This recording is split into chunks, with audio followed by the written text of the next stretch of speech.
आणि आता बातम्या सविस्तरपणे पाहूया। अवघ्या राज्यातल्या जनतेचं लक्ष लागलेल्या शिवसेना आमदार अपात्रता सुनावणीचा निकाल आज लागणार आहे। या शिवसेना आमदार अपात्रतेच्या याचिकांवर निर्णय घेण्यासाठी सुप्रीम कोर्टाने दिलेली मुदतवाढ आज संपतीये। आज दुपारी 4च्या दरम्यान विधानसभा अध्यक्ष राहुल नार्वेकर या सुनावणीचा निकाल जाहीर करतील। राहुल नार्वेकर यांच्या निर्णयाकडे सगळ्यांचंच लक्ष लागलंय।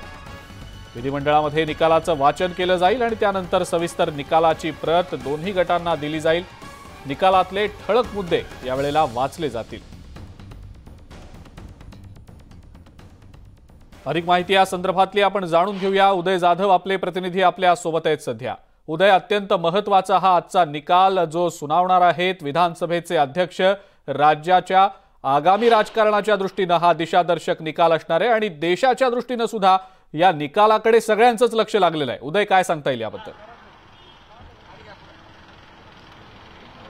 महाराष्ट्राचं नव्हे तर देशाचं एकूणच राजकारणाचं समीकरण या महाराष्ट्राच्या निकालावरनं ठरेल असं सांगतायत सर्व राजकीय तज्ञ। कारण हा माइलस्टोन निकाल ठरणार आहे। पुढच्या अनेक घटनांसाठी हा एक प्रकारे धडा असेल की कशा प्रकारे निकाल जो आहे तो दिला गेला पाहिजे विधिमंडळातल्या एकूणच पक्षांतर कायद्याच्या संदर्भात। सगळ्यात महत्त्वाचं म्हणजे आज दुपारी 2 वाजल्यापासून या प्रक्रियेला सुरुवात होणार आहे। साधारणतः 4च्या सुमारास विधानसभा अध्यक्ष राहुल नार्वेकर हे निकालाचं वाचन करणार आहेत। जवळपास 34 वेगवेगळ्या याचिका दाखल झाल्या होत्या। त्या सगळ्या याचिकांचं मिळून एकूण 6 वेगवेगळे निकाल जे आहेत ते वाचून दाखवले जाणार आहे आणि प्रत्येक निकाल हा 200 पानांचा, असं एकूण 1200 पानांचे निकाल जे आहेत ते निकालांचं वाचन स्वतः विधानसभा अध्यक्ष राहुल नार्वेकर करणार आहेत। त्यामुळे निकाल वाचनाला काही तास जे आहेत ते लागण्याची शक्यता जी आहे ती व्यक्त केली जात आहे। किती वाजेपर्यंत संपूर्ण निकालांचं वाचन होतं आणि निकाल नेमका काय सांगितला जातोय याकडे संपूर्ण महाराष्ट्राचं नव्हे तर देशाचं लक्ष लागलेलं आहे। कारण देशाची एकूणच सत्ताकारणामध्ये महाराष्ट्र हा सगळ्यात प्रमुख आणि सगळ्यात मोठं राज्य आहे। त्यामुळे महाराष्ट्राचं राजकारण नेमकं कुठे जाणार आहे,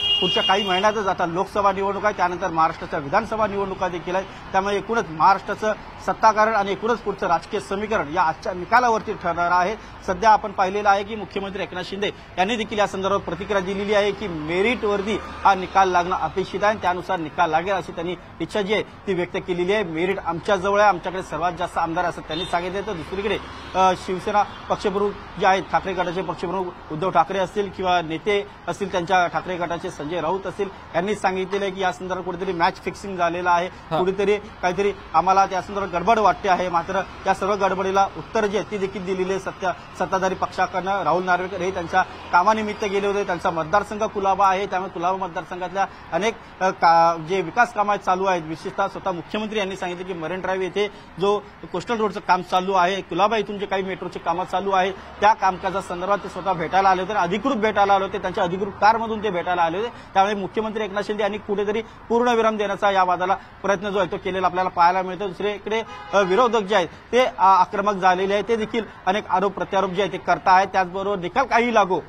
ज्यांच्या विरोधात निकाल लागेल ते निकाल घेऊन सुप्रीम कोर्टात जाणार एवढं नक्की आहे। त्यामुळे हा निकाल जो आहे तो अंतिम लागेल असं सांगतात, कारण या निकालावरती पुन्हा प्रतिनिकाल देण्याची जबाबदारी जी आहे ती सुप्रीम कोर्टावरती येणार। त्यामुळे सुप्रीम कोर्ट नंतर काय निकाल देते हे पाहावं लागणार। मात्र महाराष्ट्राची राजकीय दिशा आजच्या दिवशी ठरेल आणि त्यानंतर पुढे नेमकं जे काही राजकीय समीकरण घडेल किंवा सत्तांतर अजून काय संघर्ष पुढे घडेल ते आपल्याला पाहावं लागेल। बरं उदय, धन्यवाद सविस्तर माहिती आपण दिलीत त्याबद्दल आणि या संदर्भातल्या ज्या अपडेट्स आहेत ते आपण सातत्यानं तुमच्याकडनं जाणून घेणारच आहोत।